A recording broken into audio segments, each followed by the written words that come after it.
Shalom, shalom, na bande konyos tout ba bozui li bakou ya kolanda biso na émission de biso Nouveau Départ. Nouveau Départ, c'est une émission d'édification et d'épanouissement présentée dans mon scène Nabino, un prophète à Kitambo, et je suis là de retour après moi Mikole Belé, tout le monde a émission et les longs cours la salle pour reprendre un peu d'activité. Ba émission na biso nous avons lola a Pambola Bino. Nazali ko pambola batunyos tout au bosu li bakwa kola d'émission na tango. La première des choses, nous demandons à tous que vous like, que partager, que commenter.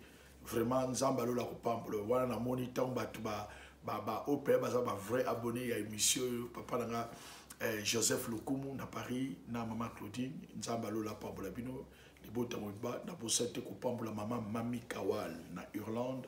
Que le Dieu d'Israël vous bénisse. Et bien que vous allez belé ou vous allez que vous m'aimez, monsieur, vous bengaki, vous allez besoin de participer pour nous accueillir dans le Pambolama. Alors, nous avons annoncé déjà que nous avons mis Koya, donc nous avons une mission directe, oui, que nous avons vraiment le Pamboli. Tout le monde est dans Zambie, tout changer, le lingue de sala, matériel, depuis que très bientôt, nous avons vraiment que ma couleur est changée, ma caméra est changée, puis nous allons totalement béni. Voilà. Alors, na vana bandapé mission, na lina présenté ma condoléances le plus attristé na famille tout d'abord biologique. Il y a les patriarches Tambochichi, il y a Vox Day, il y a Kotikabiso, semaine où les kaki. Et vraiment, et puis nous représentons toute l'église corps de Christ. Et vraiment, nous avons la consolidité, mais on a vu que ça passe. Dans les Tambochichi, tu vois, là, bateau vraiment. Ça qui est musique chrétienne. Ce qui est l'église, église, musique chrétienne et long. Parce que, Batoumi, tant l'église chrétienne, la musique chrétienne, bandaki, bandek ozokaka, la musique, il y a matanga. Il y a batebele, bakate. Et ça, na bateau, yo, balongola ki musique chrétienne, bazonka matanga te. Et ça, na bateau, même qui révolutionne la musique chrétienne. Parce que la musique chrétienne, tu vois, la musique chrétienne, tu ne pas me à tout le monde, comme ça, et maintenant, exactement. Mais, Moutuloko, la Tambochichi, na coupe naïe, Vox Day, bazali bateau, la qui c'est que la musique chrétienne, tu peux le matin, tu peux être la fête, tu peux être l'anniversaire, tu peux être la circonstance, et les lobes monde où est commis. Mais, et ça, pas si, matin, ils ont vraiment une qualité. Mais nous avons vraiment consolé, vraiment mis thème. Non, c'est la musique chrétienne, vous pouvez déjà permettre à conduire. Vraiment, moi, j'allais souhaiter même que ce qui est possible, que nous obtenions même dans le Congo pour que nous vraiment honoré na ba nege ou yasela kinkolo. Mais que la volonté de Dieu soit faite, nous avons dit que tous ces choses choisi, mais tout plus que ça, merci et interpeller Ngaïnayo, tout éviter beaucoup de temps qui t'a terminé ça. Parce que dans le baka liweza kwa batwa la katabis et moto batwa kota na katabis tout le train moto da moto akita kana arena donc ari ya papa na tambuchi kokaki yakiti etikeli ngai na yo ezali important et super important soki yomoko omi bateli pour te yebi ngonga te pe te yebi mokolo te nzambe ya lola apambola bino nazongi na message liboso na lingina teya. Non, c'est la bande de Konyons, tout boza kolananga avec beaucoup d'attention. Dans un message, dans la école de Joseph. Pourquoi dans l'école de Joseph? Parce que nous savons que quand on parle de l'école, on voit une formation. Et dans l'ingé, tous à l'école étudiant, tous y est la Joseph. Joseph battait une forme nyonso. Mengai na zui Joseph lokola maître biso to lokola ba na classe to ye kolandeye to maniola sur ye. Je sais qu'il y a eu beaucoup de gens qui m'ont demandé, Papa Israël, est-ce qu'il n'y a pas moyen de commencer aussi à faire des émissions justement en français, parce qu'il y a aussi d'autres personnes qui veulent aussi suivre ces enseignements. Oui, c'est vrai. J'aurai d'autres émissions où je vais commencer à présenter qu'en français. Et il y a aussi d'autres émissions que je vais faire à bilingue, comme maintenant.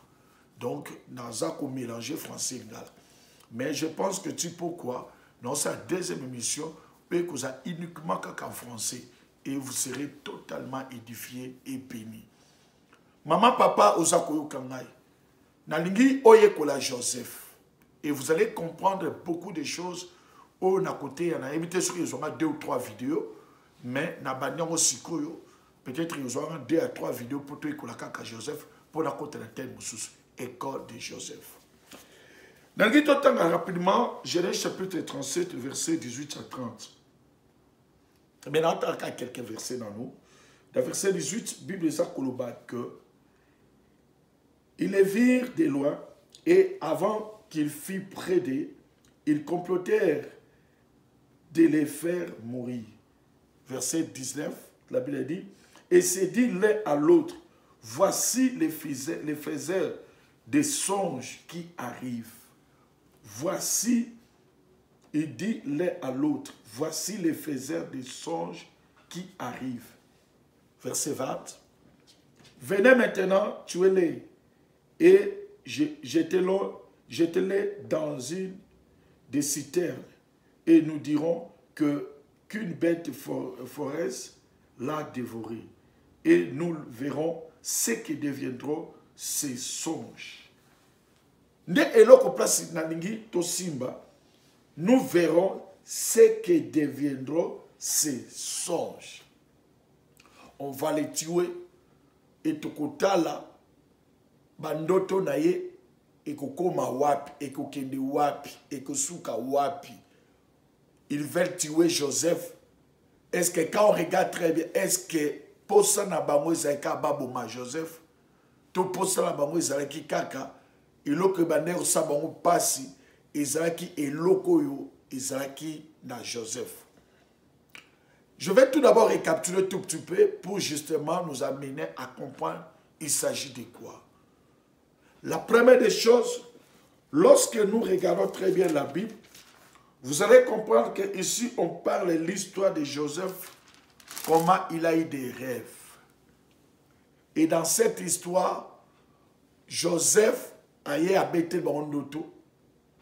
Bible dit que baye baki kosepirati. Et les hommes de la Bible connaissaient la force ya bandoto. Naza kolobana yo peut-être tant l'autre bandoto négligeable. Mais pourquoi la Bible ça kolobé que lorsque Joseph a l'otindoto a beteli bandekone abi bandekolanga botala ndoto oyo na loti, et la Bible dit que le frère de Joseph a eu encore davantage. Sautant le verset 8, pour comprendre que la Bible dit que quand Joseph a eu les songes, verset 5 plutôt, dans verset 5, dans verset 8, verset 5, il eut un songe et il racontera à ses frères et qu'il a eu encore davantage. Pourquoi pas il a eu Joseph, mais on dit il a eu encore davantage. Le mot là, avantage.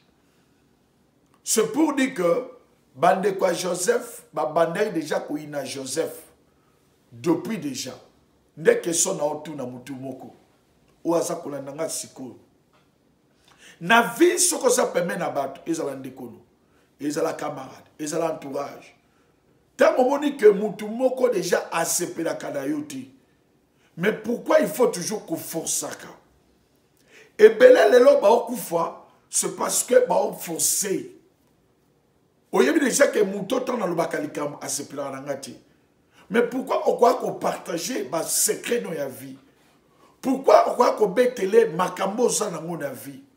Pourquoi on croit qu'on c'est ni nos sa ko kanisa au sala? Bien aimé, laisse-moi vous dire la première vérité, ce que nous pouvons étudier, parce que nous parlons école de Joseph, c'est-à-dire nous voulons étudier Joseph. C'est parmi les erreurs que nous voulons que biso na tourna biso qu'on permette à monter. Pour Joseph, il y a une école, il y a une formation. Mais l'élo, matin, il y a autre chose, pas Joseph, ça peut nous permettre d'échapper à danger dans la vie. Maman, papa, ce qu'on a déjà moutouana à se placoter, à l'ingakaote, qu'on force à kate pour qu'on koufa. C'est très important au naoloba. Et ça, la moutoussou, soka koyena idea malabu ya comme ça, au mabi. Olingo linga mobile, moko moni asa malabu ya albite, mobile yanga na sepenete.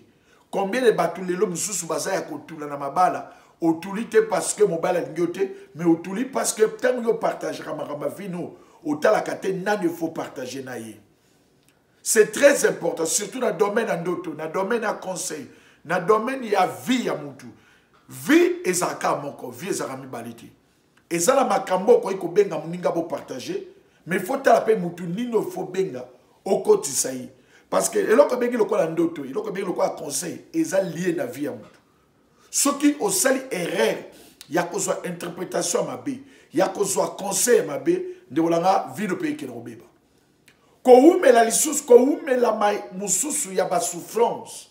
Et ça ko dépendre kaka na environnement na bisika oyo considère. Ya ba lobaka ke, et ça kana proverbe mo ba lobaka, yebisa ngai camarade no na ko yebisa oyo sali. Ma soeur, mon frère, Joseph déjà au départ bande ko le bande ko lingete. Mais Joseph a saqué le premier. Il y a aucun de moi je pense qu'à bande ko linga, bande ko ne. A saqué na confiance bande ko ne. Mais à vivre qui oh qui y a monté y a bande ko sera. Ça c'est la première des choses. Le verset 8. Alors tu n'entends mi balé. Yo déjà dans d'autres mi balé. Ba ina ki yo. Ba changer la ko caractère. Mais aïe sous dans d'autres mi balé na bande ko na ye. Tant aïe koye bisabango. Verset 8, ses frères lui disent, est-ce que tu régneras sur nous? Est-ce que tu nous gouverneras? Et il haït encore davantage à cause de quoi? À cause de ses songes et à cause de ses paroles.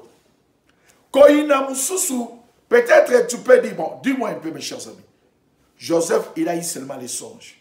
Mais qu'est-ce qui a provoqué de la haine? Nakata mitema ya bandekone. Et là, on dit, ememaki, mutema mabe, nakati yabandekone. Tout simplement parce qu'il a parlé naba songe. Et les hommes de la Bible connaissaient la puissance ebadeko incarnée nakati yabandoto. Maman, papa, n'a besoin de comprendre que Dieu parle tantôt d'une manière, tantôt d'une autre. Et pendant que je suis en train de parler, exemple tout ça, le papa n'a l'autre à l'issue. Des fois, ceux qui n'ont pas lali, na loti, na bosan. Deux fois, m'batoussou salaka, à l'autre qui n'auto, mais l'ikabo salami abandonwa, na l'autre qui amo, na mona qui amo. Mais au salaire qui wapi. C'est là, il faut, mes chers amis, bateau, vous avez un problème, wana, bozangate, koubenganga en personnel. Koubenganga personnel, tout mekarame koubondra. Parce que, au koki ko raté, opportunité à vie, nos carlandoutou. Nakata ndoto et ça s'appelle langage. Comme la Bible dit, Dieu parle tantôt d'une manière, tantôt d'une autre. Nzambe akolo bananzela mate akoye kopesa yo détail ya vie na yo na bandoto. Ya komona kezaka na batu mususu akozala boy avandi makamso bandi ko komela soka avandi nya bandi ko réfléchir. Abandolo ba makambo na vivre leo na vie nanga ezali par rapport à bandoto na lotaki. Ezali par rapport à makambo na monaki. Voilà la raison pour laquelle nous avons interpellé yo, ma soeur. Nous avons interpellé yo, mon frère. Place yo zali au téléman dans ma prière. Au loukavuma, au kota, comme tout. Parce que ça peut être tout souvent, papa il serait dans l'autre, dans les soucis. Ah, dans l'autre, il est calme. Mais tu ne sais pas que au coquille qu'on soit secret à vie, na yo kana bandoto. Nebilo on a besoin, au louka, au comprendre.